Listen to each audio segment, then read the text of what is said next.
हरे कृष्णा। आज की इस क्लास में सभी भक्तों का स्वागत है। हम कीर्तन से स्टार्ट करेंगे। जय राधा माधव कुंज बिहारी,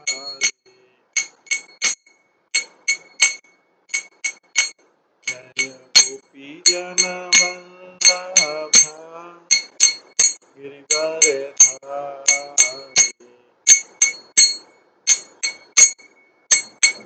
यशोदानंदन व्रज जनरंजन, यमुनातीरावनचारी,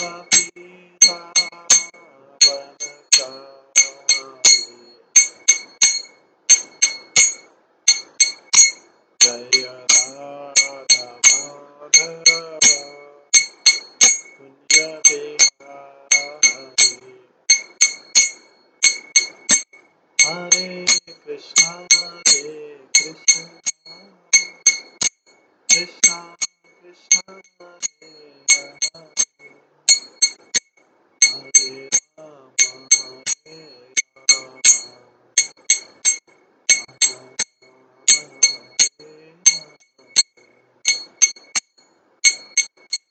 हरे कृष्णा कृष्णा कृष्णा हरे हरे, हरे राम राम हरे हरे, हरे कृष्णा कृष्णा कृष्णा हरे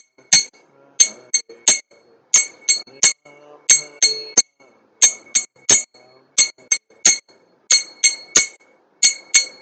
हरे राम राम हरे। जय राधा गोविंद राधा गोविंद राधा,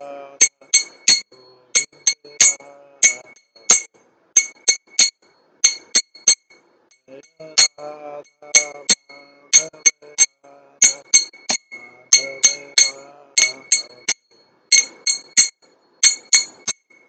जय गौरनिताय जय गौरनिताय गौरनिताय जय गौरनिताय, जय प्रभुपाद प्रभुपाद प्रभुपाद, जय गौर हरि हरि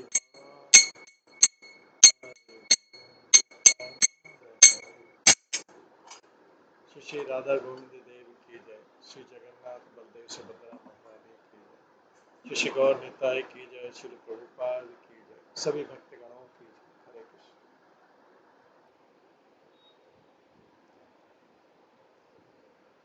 आज हम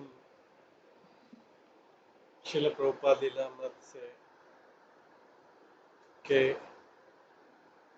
जो तीसरा भाग है उससे सुनेंगे।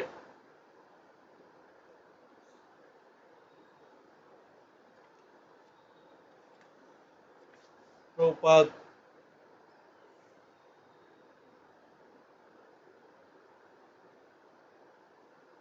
को एक बार हमने जैसे श्रवण किया था, एक बार प्रभुपाद के पास रात्रि में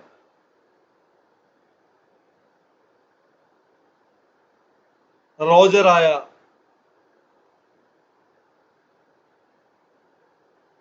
रोजर न्यूयॉर्क में बड़ा हुआ था, हठ योगा गुरु था।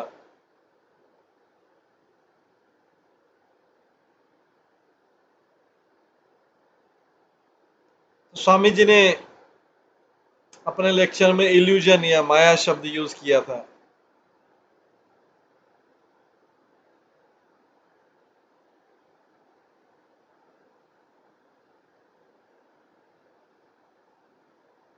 प्रभुपाद ने बोला था जगत मिथ्या है, पर वो बोलता था मुझे तो रियल लगता है। तो उसने प्रभुपाद से पूछा कि प्रभुपाद ये इल्यूजन का मीनिंग क्या होता है।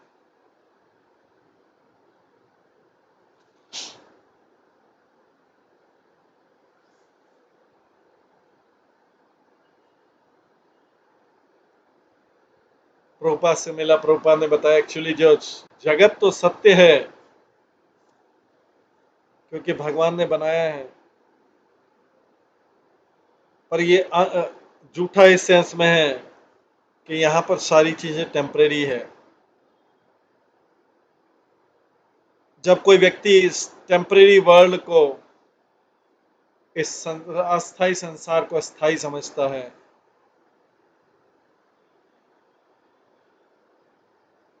वो माया में है। केवल जो आध्यात्मिक जगत है, प्रभुपाद जी बोलते हैं, वही नित्य है और वही वास्तविक है। रॉजर प्रभुपाद के स्वतः संतुष्ट हुआ, पर उसकी दूसरी डिफिकल्टी थी, उसने सोचा कि स्वामी जी बहुत कंजर्वेटिव हैं, बहुत संकीर्ण स्वभाव वाले हैं।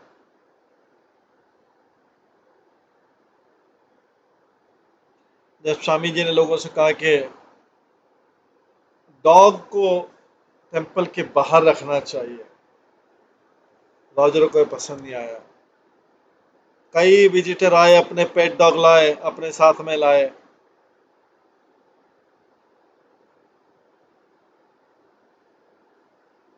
और अब टेंपल के सामने एक हिचिंग पोस्ट हो गया बिल्डिंग,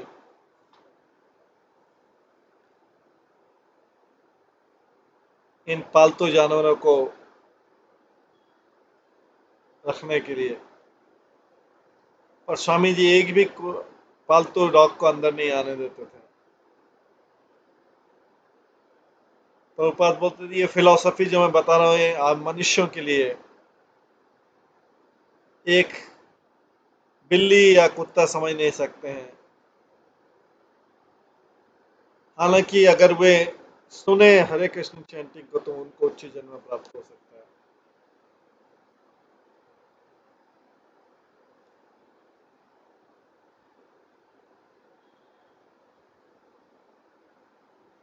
राजर को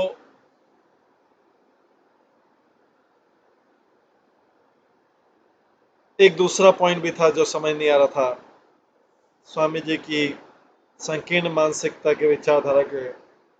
स्वामी जी स्मोकिंग, धूम्रपान और दूसरी आदतों के विरुद्ध थे, पर रॉजर समझ नहीं पाया था इन चीजों को क्यों छोड़ना चाहिए। और यौन जीवन को, मैथुन जीवन को प्रतिबंधित करने के लिए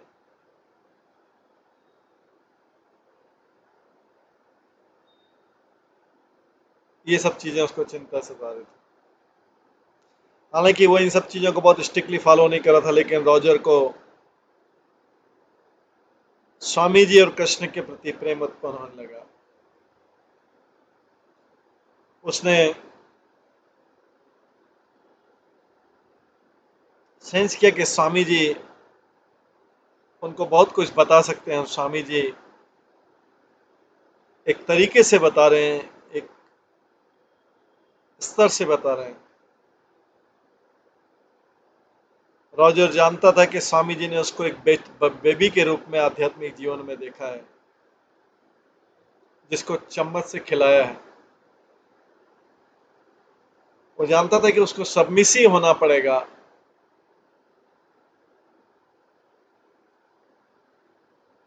नम्र होना पड़ेगा, और जो भी स्वामी जी दे रहे हैं उसका पालन करना पड़ेगा।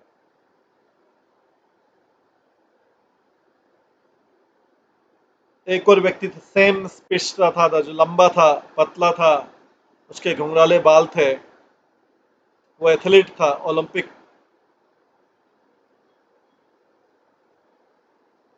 के लिए उसकी ट्रेनिंग हुई थी।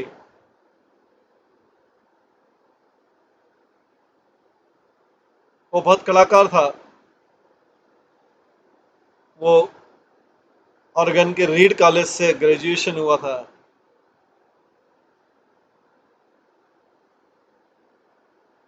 और स्विट्जरलैंड के कॉलेज में गया था। वहां पे उसने एमए फिलोसफी में प्राप्त किया था।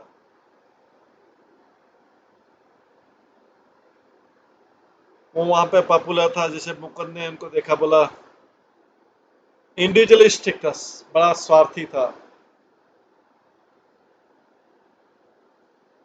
जब मुकुंद ने विजिट किया सैम के उसके माउंटेन पे, लुकआउट पे, टावर पे, और उसको बताया स्वामी जी और कृष्णा कॉन्शियस के बारे में बताया। सैम को नए आइडिया पसंद आए। सैम का जीवन अपने डेंड अंतिम छोर तक पहुंच गया था।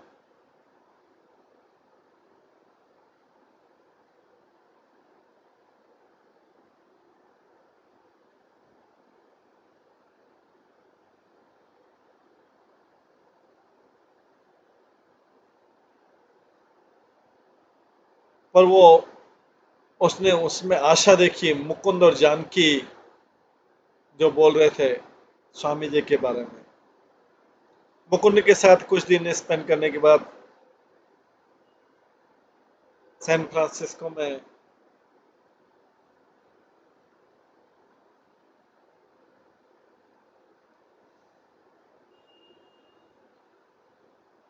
सैम ईगर था टेम्पल एस्टेब्लिश करने के लिए। सैम उनमें से एक था जो जानता था, लोकल रॉक स्टार को जानता था, और वही ने उसी ने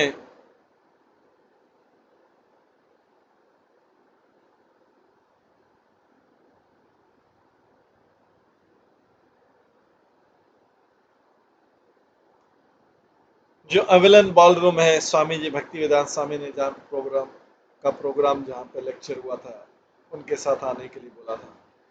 उनसे पहले कभी मिला नहीं था। स्वामी जी से पहली बार मिला था जब स्वामी जी वहां पे पहुंचे सैन फ्रांसिस्को एयरपोर्ट में। सैम बाद में बोलता है कि उसने उसने स्वामी जी के शरीर से चमक आती हुई देखी।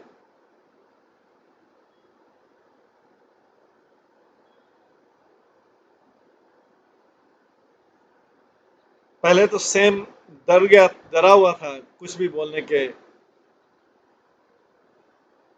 या उसको पता भी नहीं था कि क्या बोलना चाहिए। प्रभुपाद तो उसके लिए कंप्लीट न्यू थे और बहुत उच्च लेवल के थे। पर प्रोग्राम के बाद एवलॉन में जब मुकुंद ने प्रभुपाद को बोला कि सैम ने डांस अरेंज किया, प्रभुपाद ने पूछा था उन्होंने कितना धन बनाया है।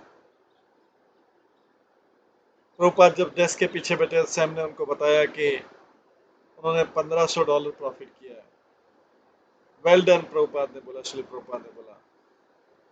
आप खजांची बनोगे? तब प्रभुपाद ने उसके पूछा आपके भगवान के बारे में क्या आइडिया है? सैम बोलता भगवान एक है। प्रभुपाद ने बोला भगवान की क्यों पूजा करना चाहिए? सैम ने बोला भगवान से साथ एक होना चाहिए। प्रभुपाद ने बोला नहीं, हम भगवान के साथ एक नहीं हो सकते हैं। हम और भगवान दो अलग अलग इंडिविजुअल हैं, पर दोनों का रुचि एक हो सकता है। और उन्होंने फिर उसके बाद में सैम को कृष्ण के बारे में बताया। जब उन्होंने बातचीत की, प्रभुपाद ने बोला आप हर रोज आ सकते हैं और मैं तुमको आपको बताऊंगा कि किस प्रकार से पुस्तक लिखना है। सो सैम प्रभुपाद से मीटिंग करता था डेली हाफ एन आवर के लिए, बुक कीपिंग रखने के लिए। सैम बोलता है मैं इन सब चीज़ों में बहुत अच्छा नहीं था बुक को रखने के लिए, और मैं करना नहीं चाहता था, पर मेरे लिए एक बहाना था प्रभुपाद के पास आने के लिए हर दिन।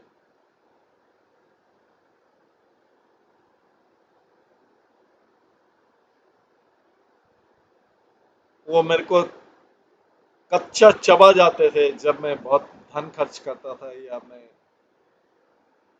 बुक्स को प्रॉपरली रख नहीं पाता पुस्तकों में। मैं इस चीज़ को बहुत लाइक करता था कि वो इतने प्रैक्टिकल थे, वो जानते थे बुक को कैसे रखना है।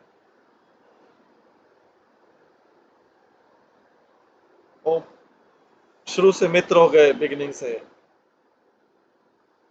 कोई आदर्शवादी व्यक्ति नहीं थे, मित्र हो गए।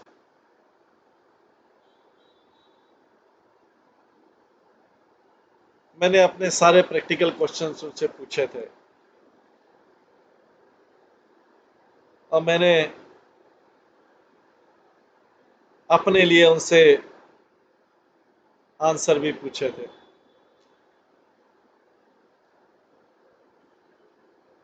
स्वामी जी हमेशा डे टू डे प्रॉब्लम का आंसर किया और पहली चीज उन्होंने मेरे को बताया कि आप आपकी जो गर्लफ्रेंड है उससे विवाह कर लीजिए।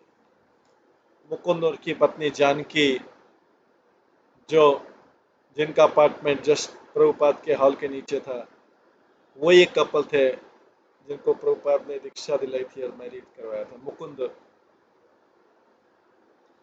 जो अपने गले में जपा बीट पहनते थे, लंबे लंबे बाल थे शॉर्ट, और काली दाढ़ी थी सैन फ्रांसिस्को में होने के बाद।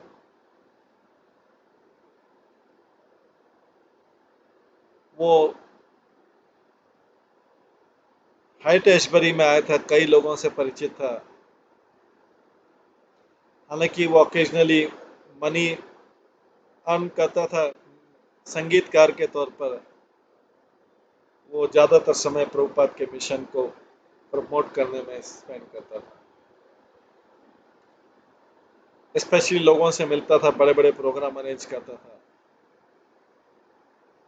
वो उन सब का नेता था जो लोगों को प्रभुपाद की सहायता के लिए लाते थे, लेकिन उसका अपना कोई कमिटमेंट नहीं था, पक्का कमिटमेंट नहीं था।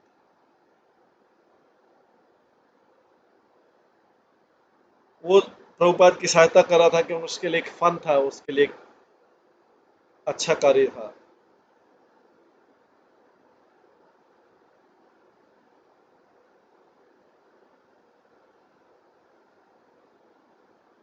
वो अपने इच्छाओं में अपने सैन फ्रांसिस्को मित्रों से थोड़ा अलग था।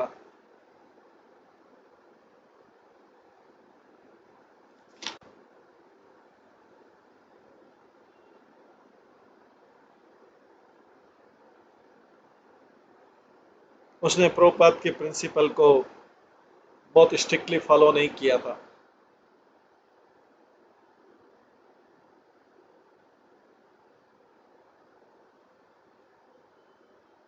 प्रभुपाद से बातचीत करते समय मुकुंद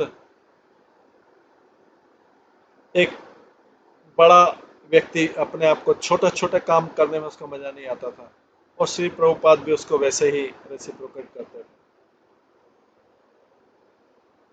कई बार प्रभुपाद अपने आप को टीचर के रूप में उसके ऊपर अपने आप को टीचर के ऊपर प्रदर्शित करते थे। जब एक बार प्रभुपाद मुकुंद के अपार्टमेंट में गए, उसने देखा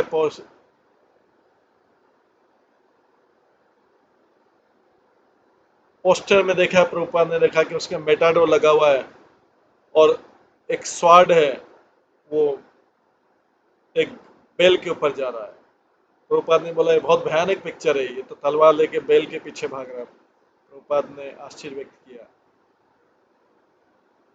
उस पिक्चर को देख के। मुकुंद ने पोस्टर को देखा और फिर समझ पाया कि इसका मतलब क्या है, ये हॉरिबल है, उसने बोला, और उसी समय उसने उसको पिक्चर को फाड़ दिया।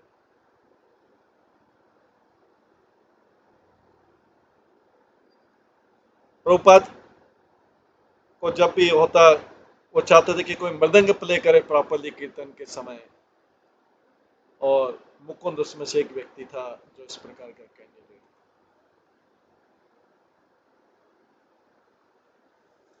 इस प्रकार से प्रभुपाद का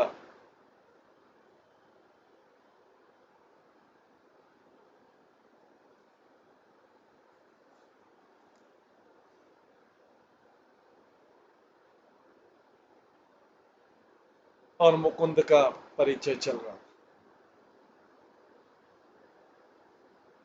आज इस क्लास को हम यहीं पे विराम देते हैं।